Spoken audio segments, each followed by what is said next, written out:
So where did the Romans come from? You're probably thinking, Italy, of course.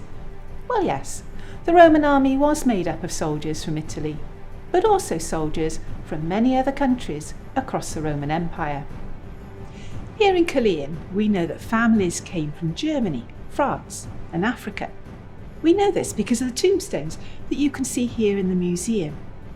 This one was set up by Julia of the Valens family in memory of her father, and they were a family from Belgium.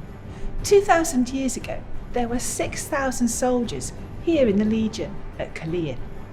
The leader of all these soldiers is called a legate, and it may surprise you to know that an African Roman was once legate here in Calais.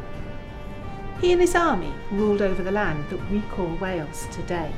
It was the most western part of the Roman Empire, a land that the Romans called Britannia. His name was Titus Flavius Postumius Varus, or Titus for short. We don't know if his skin colour was black, brown or white, but Titus was certainly of African descent. He ruled the Legion between 240 and 250 of the Common Era, and after he left Calais, he went on to have a very important role in ancient Rome.